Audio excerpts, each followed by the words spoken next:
talk about what to take on your motorcycle and what you can do to prepare for the longer rides. I've taken a lot of long rides on this motorcycle, and I can tell you from personal experience, it's the ones that's made to go fast that are pretty much the least comfortable. Cruisers and things like that, they're made for going, you know, around town, unless you got a Harley. If you got a Harley, don't leave town because you're going to break down.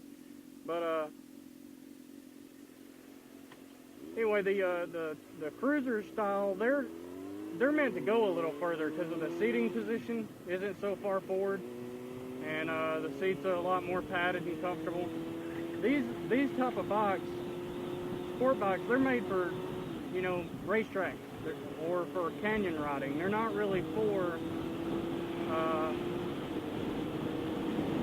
you know, long distance rides. That's not what they were designed for, unless you get something that's like a sport touring bike. Sport touring bikes, that's what they're made for, so they're generally geared toward that a little better.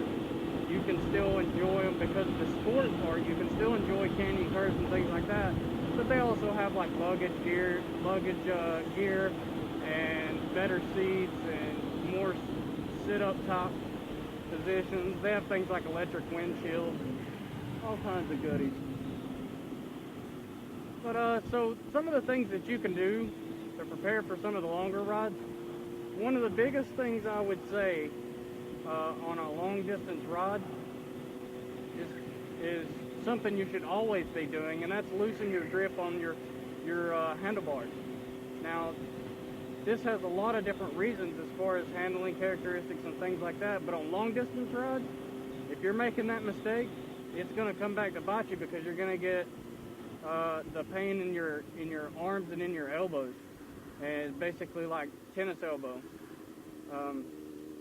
I didn't know any better, so when I first started riding, I did that, and I learned my lesson pretty quick. I finally seen a video that was like, hey, don't do that, and I was like, oh, that explains a lot. But so yeah, keep a very, very loose grip, because that allows you to manipulate the motorcycle a lot better, and it doesn't hurt your hands after a while. If your hands are constantly going numb, you've got too strong of a grip, and that's usually a good reminder while you're going down the road. If your hand goes numb, that's a good reminder saying, hey, you know, let up a little bit, you know, loosen your grip on the bike. And so that's, you know, that'll usually tell you if you're gripping too hard or not. So yeah, loosen the grip on the motorcycle. Another thing I would say for long distance riding is have a more upright seating position whenever you can. Keep your back straight.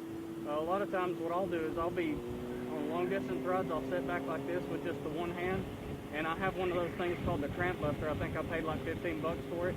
It hooks on the handlebar. I usually only use it for long distance rides because sometimes it can get in the way of steering. But yeah, just sitting back and just, you know, having a good seating position helps a lot. There's Sonic. Hey. I'm gonna pull up on that. Getting a more comfortable seat makes a big difference, and stop every now and then also. Like, don't just try and go 4 hours straight on a bike. That's how you end up hurting. But yeah, to be continued. I'll finish this after I'm done eating this smoothie. I'll let you know how that goes.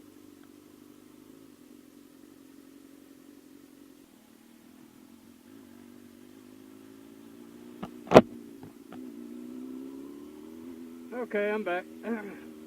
So that coconut cream pie smoothie was everything I thought it would be.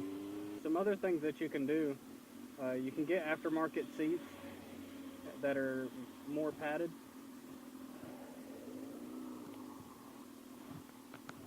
Hang on. Okay. You can get aftermarket seats that are more padded. And you can also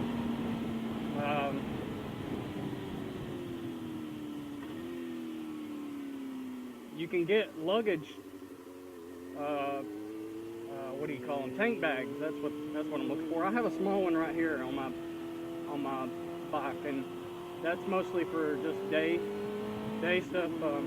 But you can get them as big as like book bags, and what they are is they have like little magnets on them, and they stick to your tank, because your tank is metal. So I mean, and they sit right here so they're not, you know, in your way. I turn my blinker off. I hate when people do that, and I'm the guy that just did it, left my blinker on. But anyway, so yeah, tank bag. That way you can carry, you know, drinks or, you know, extra clothes, socks, whatever it may be. Depends on how long you're going out. Snacks. You can also carry a book bag, but I don't recommend that for long rides because it starts to hurt your shoulders and your back, and it just gets uncomfortable.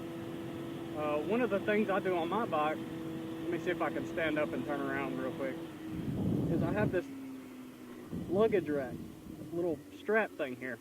So it's probably really dangerous to do that. But anyway, so I have that little luggage rack. It's like a bungee net, but that way I can take my book bag with me and just strap it down, or anything for that matter, and I just strap it down. I'm a lot more comfortable without having the book bag on me. Also, one of the things I'll do for a really long ride is I'll take a Camelback with me, and I just put the drink straw in my helmet. That way I stay hydrated the whole time. So doing that helps out a lot. And taking breaks. Don't, like I said that before, I know, but that's a big one, taking the breaks when you need a break. Don't just go for a really long ride without stopping, because you'll hurt and it'll become, this won't be fun anymore after about 2 or 3 hours. On a really long ride, I probably take a break about every 45 minutes or so. It's not a long break, but just enough to stretch my legs so I don't end up hurting. There's a lot of little things that you'll learn. I mean, everybody's a little bit different as far as, you know, what you prefer, but I don't prefer sitting in the seat that long if I'm gonna continuously do it. If I'm gonna do that all day long, I'm not about to be sitting in the seat that long. It would suck to wreck here, wouldn't it? The ones with the white rings are optional. See there? White ring? It's optional. Nobody's coming, just go. Totally optional.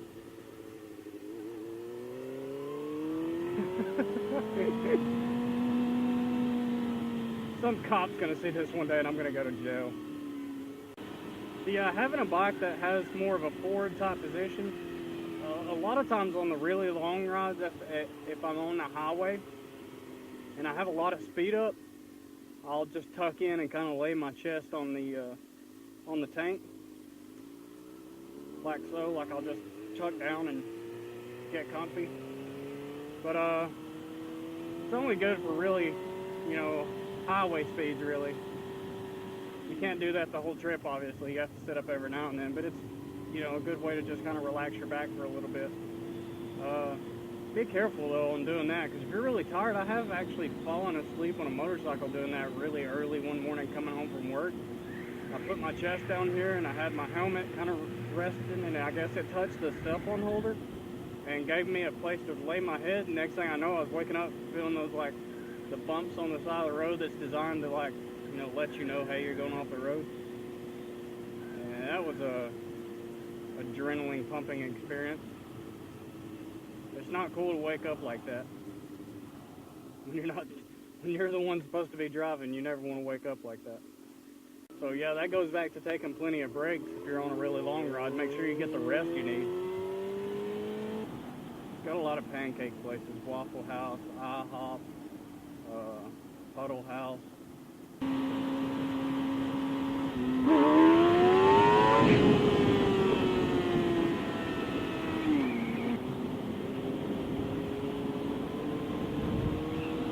This will entertain you. I heard a guy say this on some of the longer rides.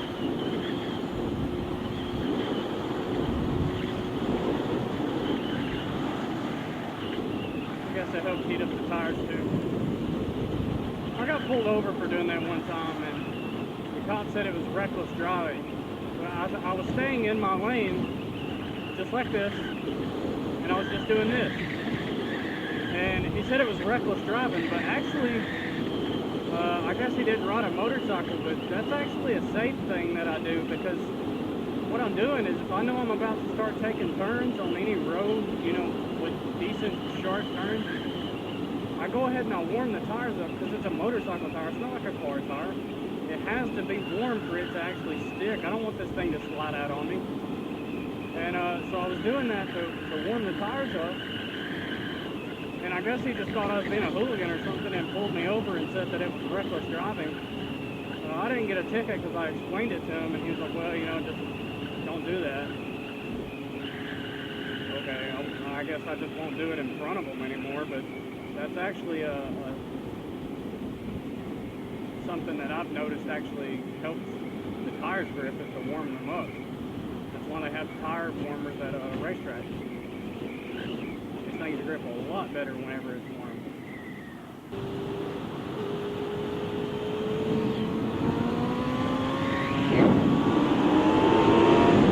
Let's take this off and move it. I'll show you where you're going. Hang on. Right there. Right there on the side.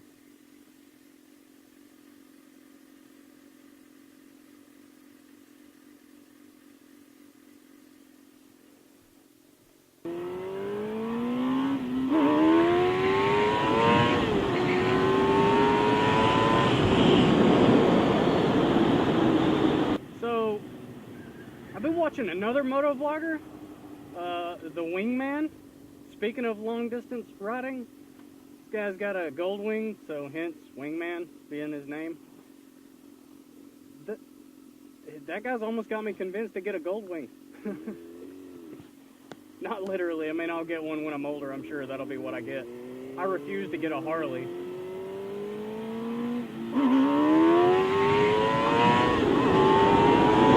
Yeah, I refuse to get a Harley. But the Goldwings, and they look really good as far as comfort features and navigation and all the things you can hook up on them. They got air conditioning, they got 6 CD changers. I mean, anything you can want. I've seen them with a cup holder. I've seen them with like something called a landing gear where you don't even have to balance the thing. So I mean, pretty much if I ever get injured on this thing to the point that it's really hard to ride, I'm getting a Goldwing. But yeah, I haven't seen a motovlogger yet with a Goldwing. I actually thought about that one day, like, man, somebody should do one on that. And then I found Wingman. That's pretty cool to have a motovlog with a Goldwing. I mean, obviously you can't do, you know, wheelies and things like that. Like he says, he enjoys his license too much to act too crazy. That's why you look around first.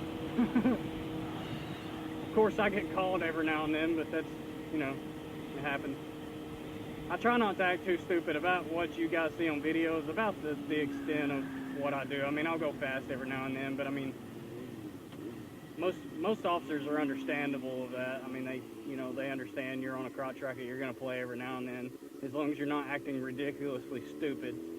I mean, if you're going to act crazy, do it on some back road rather than through the middle of town. And as long as you do that, most of them don't have too big of a problem.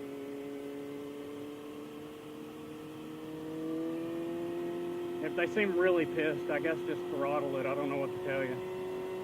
You're going to jail. Holy hell. Look at this guy. Run! Run! Big ass turtle. Fuck with a turtle.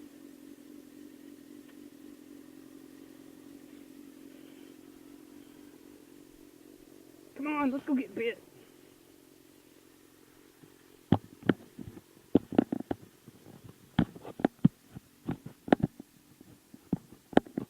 If I can find the mount.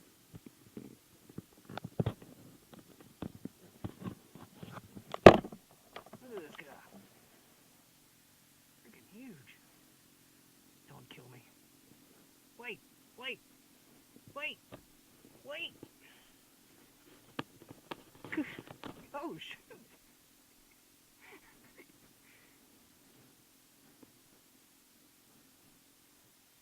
You guys ever ate turtle? Supposedly have like 7 different types of meat in them. To me, it all tastes like turtle.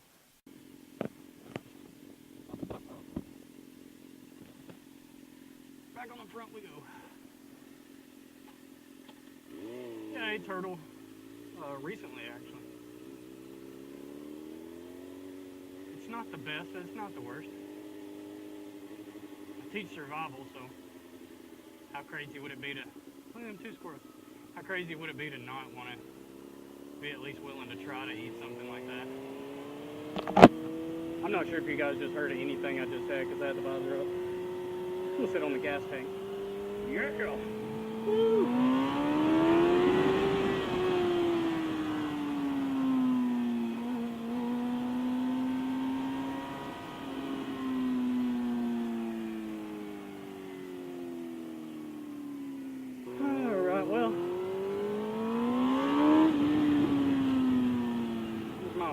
Assortment of topics for the day. Whee!